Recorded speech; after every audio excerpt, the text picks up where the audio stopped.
Segundo Samuel, capítulo 15, versículo 23 ao capítulo 16, versículo 23.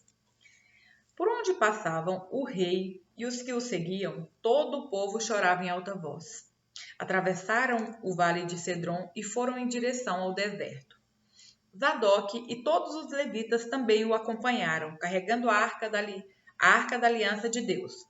Puseram a arca no chão e Abiatar ofereceu sacrifícios até que todos tivessem saído da cidade. Então Davi ordenou a Zadok: leve a arca de Deus de volta para a cidade. Se for da vontade do Senhor, ele me trará de volta para ver novamente a arca e o santuário. Mas se ele não se agradar mais de mim, que faça comigo o que lhe parecer melhor. O rei também disse ao sacerdote Zadok: preste atenção. Você deve voltar à cidade com seu filho Aimaas e com Jonatas, filho de Abiatar. Farei uma parada em um dos pontos de travessia do Jordão e ficarei ali esperando notícias suas. Então Zadok e Abiatar levaram a arca de Deus de volta para Jerusalém e ali permaneceram. Davi prosseguiu pelo caminho para o Monte das Oliveiras, chorando enquanto andava. Estava com a cabeça coberta e os pés descalços. Os que iam com ele também tinham a cabeça coberta e choravam enquanto subia o monte. Quando alguém informou a Davi que Aitofel, seu conselheiro, agora apoiava Absalão, Davi orou: ó Senhor, faze que Aitofel dê conselhos errados a Absalão. Quando Davi chegou ao alto do monte onde o povo costumava adorar a Deus, Uzai, o arquita, o esperava ali. Uzai havia rasgado suas roupas e colocado terra sobre a cabeça. Mas Davi lhe disse: se você vier comigo, será apenas um peso. Volte à cidade e diga a Absalão: agora serei seu conselheiro. Ó rei, como no passado fui conselheiro de seu pai. Assim você poderá frustrar os conselhos de Aitofel. Os sacerdotes Zadok e Abiatar estarão lá. Informe-os dos planos feitos no palácio, e eles enviarão seus filhos Aimaas e Jonatas para me contar o que se passa. Assim, Uzai, amigo de Davi, voltou para Jerusalém e chegou na mesma hora em que Absalão entrava na cidade. Quando Davi tinha acabado de passar pelo alto do monte Ziba, servo de Mefibosete estava à sua espera. Tinha 2 jumentos carregados com 200 pães, 100 bolos de passas, 100 frutas de verão e uma vasilha de couro cheia de vinho. Para que tudo isso? Perguntou o rei. Ziba respondeu: os jumentos são para a família do rei montar, e o pão e as frutas de verão são para os servos comerem. O vinho é para os que ficarem exaustos no deserto. E onde está Mefibosete, neto de seu senhor Saul? Perguntou o rei.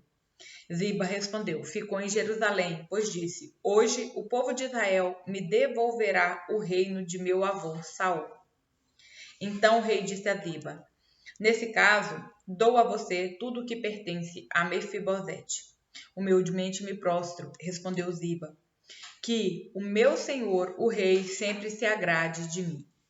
Quando o rei Davi chegou a Baurim, um homem do povoado saiu ao seu encontro e começou a amaldiçoá-lo. Era Simei, filho de Gera, do mesmo clã da família de Saul. Atirava pedras contra o rei, seus oficiais e os guerreiros que o cercavam. Saia daqui, assassino, bandido, gritava para Davi. O Senhor lhe está retribuindo por todo o sangue derramado no clã de Saul. Você roubou o trono e agora o Senhor o entregou a seu filho, Absalão.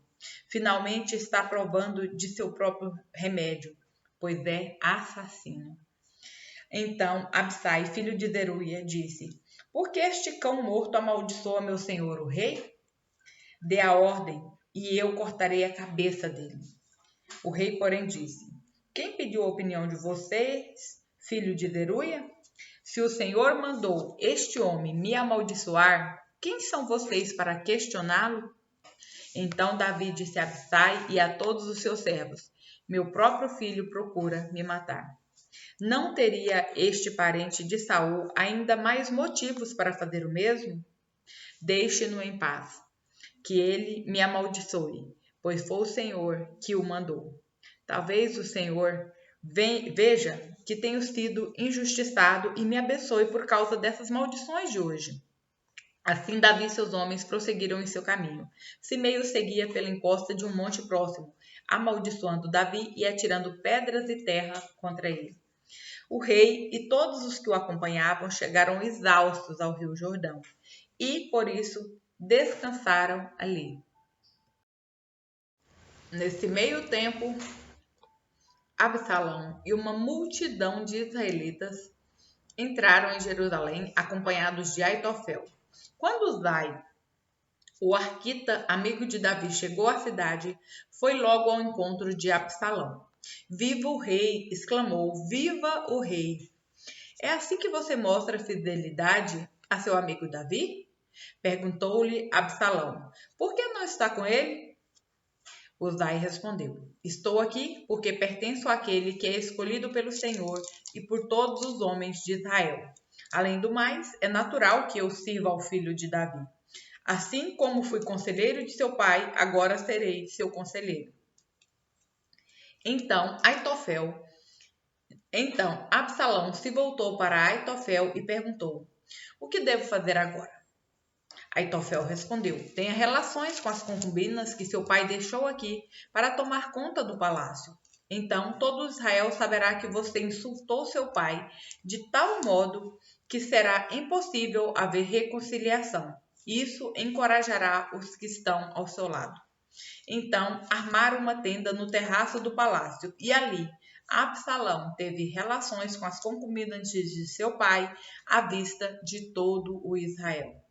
Absalão seguiu os conselhos de Aitofel como Davi tinha feito, pois as palavras de Aitofel pareciam sábias, como se fosse um conselho dado pelo próprio Deus. João, capítulo 18, versículo 25 ao capítulo 19, versículo 22. Nesse meio tempo, enquanto Simão Pedro estava perto da fogueira, esquentando-se, perguntaram-lhe novamente: Você não é um dos discípulos dele? Mas ele negou, dizendo: Não sou. Mas um dos servos da casa do sumo sacerdote, parente do homem de quem Pedro havia cortado a orelha, perguntou: Eu não vi você no bosque das oliveiras com Jesus? Mais uma vez Pedro negou, e no mesmo instante o galo cantou. O julgamento de Jesus diante de Caifás terminou nas primeiras horas da manhã. Em seguida, foi levado ao palácio do governador romano. Seus acusadores não entraram, pois se contaminariam e não poderiam celebrar a Páscoa. Então o governador Pilatos foi até eles e perguntou: Qual é a acusação contra este homem? Eles responderam: Não o teríamos entregue ao Senhor se ele não fosse um criminoso.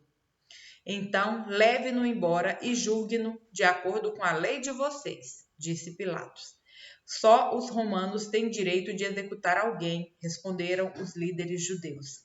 Assim cumpriu-se a previsão de Jesus sobre como ele morreria. Então Pilatos entrou novamente no palácio e ordenou que trouxessem Jesus. Você é o rei dos judeus? Perguntou ele. Jesus respondeu: Essa pergunta é sua ou outros lhe falaram a meu respeito? Acaso sou judeu? Disse Pilatos. Seu próprio povo e os principais sacerdotes o trouxeram a mim para ser julgado. Por quê? O que você fez? Jesus respondeu: Meu reino não é deste mundo. Se fosse, meus seguidores lutariam para impedir que eu fosse entregue aos líderes judeus. Mas meu reino não procede deste mundo. Pilatos disse: Então você é rei? Você diz que sou rei, respondeu Jesus. De fato, nasci e vim ao mundo para testemunhar a verdade. Todos que amam a verdade ouvem minha voz. Pilatos perguntou: Que é a verdade? Depois que disse isso, Pilatos saiu outra vez para onde estava o povo e declarou: Ele não é culpado de crime algum. Mas vocês têm o costume de pedir que eu solte um prisioneiro cada ano na Páscoa. Vocês querem que eu solte o rei dos judeus? Eles, porém, gritaram: Não, esse homem não, queremos Barrabás. Esse Barrabás era um criminoso.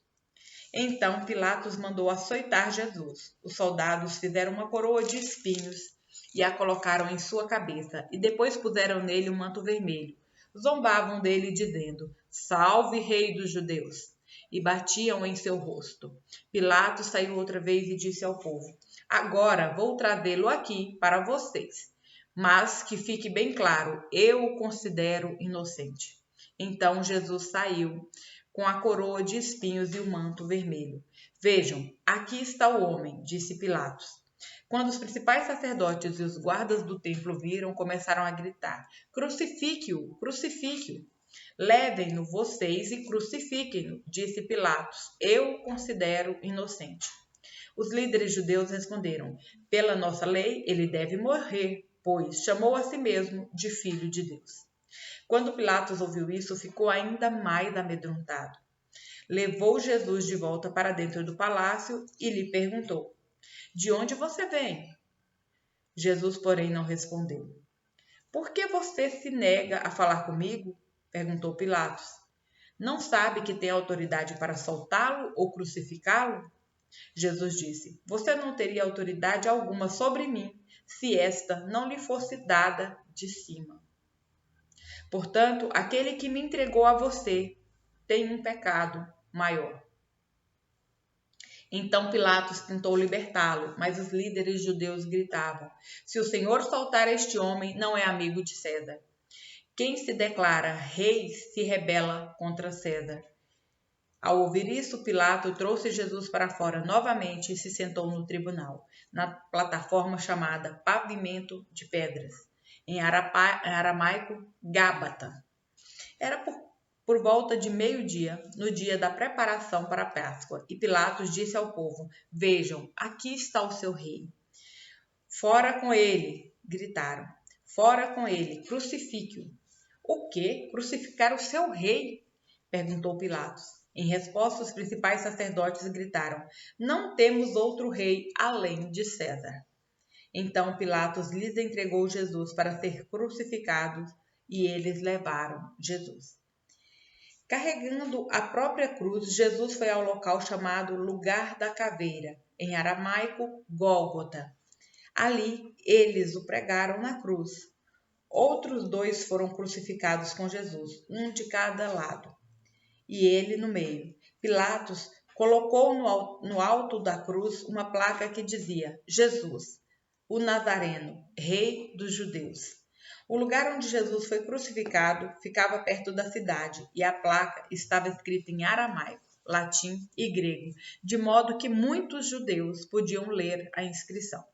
Os principais sacerdotes disseram a Pilatos: Mude a inscrição de Rei dos Judeus para Ele disse: Eu sou o Rei dos Judeus. Pilatos respondeu: O que escrevi, escrevi. Salmos 119, versículos 113 ao 128. Odeio pessoas inconstantes, mas amo a tua lei. Tu és meu refúgio, meu escudo. Tua palavra é minha esperança. Afastem-se de mim, vocês que praticam o mal, pois obedecerei aos mandamentos de meu Deus. Sustenta-me como prometeste, Senhor, para que eu viva. Não permitas que minha esperança seja frustrada. Sustenta-me e serei salvo. Então meditarei continuamente em seus decretos. Rejeitaste, porém, todos que se afastam de teus decretos, os que só enganam a si mesmos.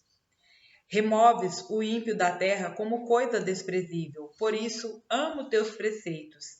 Estremeço de medo de ti.